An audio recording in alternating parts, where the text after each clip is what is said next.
Hi friends, बऱ्याच वेळेला आपल्याला थालीपीठ खायची इच्छा होते, पण जे बिगनर आहेत त्यांना थालीपीठ जमत नाही. तर त्यासाठी मी आज खास एक रेसिपी घेऊन आलेली आहे. अगदी टेस्टी अशी थालीपीठ तुम्ही खाऊ शकता.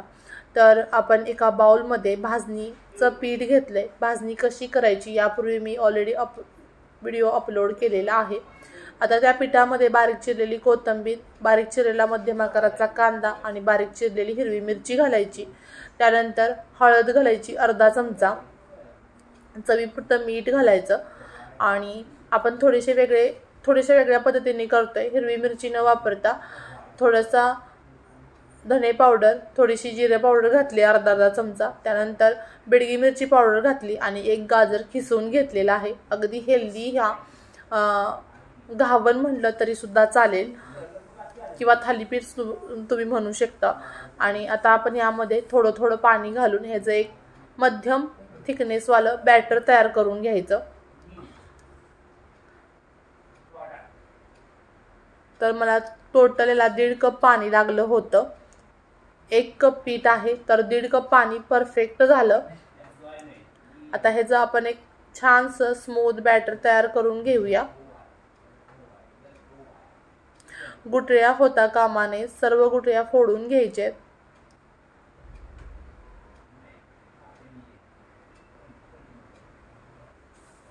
आणखी थोडंसं पाणी घालते मी. 1 चमचाभर पाणी घातले फक्त. नंतर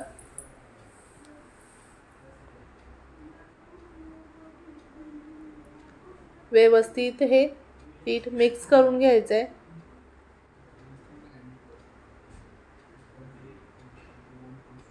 आणि त्यानंतर 15 ते 20 मिनिटं असंच रेस्ट करायला ठेवून द्यायचं. 15 ते 20 मिनिटानंतर आपलं पीठ व्यवस्थित भिजलं गेलेलं आहे. आता मी तवा ठेवलाय गरम करायला. त्याच्यावरती थोडंसं तेल घालायचं. अगदी थोडंसं घातलंय मी तेल. आणि तेल पसरवून घ्यायचं. त्यानंतर आपण जे बॅटर बनवलंय ते पातळसर असं तव्यावरती पसरवून घ्यायचं.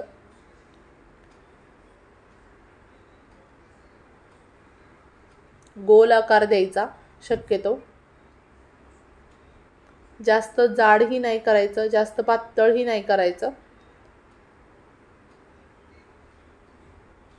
त्यानंतर आपण त्याच्यावरती भरपूर असे तीळ पसरवायचे. आणि हे जे घावन आहे ते दोन्ही साईडनं व्यवस्थित खरपूस असं भाजून घ्यायचं. थोडंसं तेल सोडते. एक झाकण ठेवायचं जेणेकरून हे थालीपीठ पटकन शिजलं जाईल.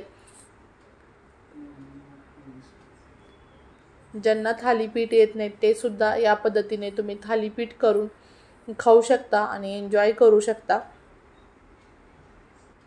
आता आपण हे एक थालीपीठ आहे ते प्लेटमध्ये काढून घेऊ. आणि आता दुसऱ्या पद्धतीने खाली मी तीळ टाकलेत आणि वरून बॅटर टाकले आणि पुन्हा वरती थोडंसं तीळ.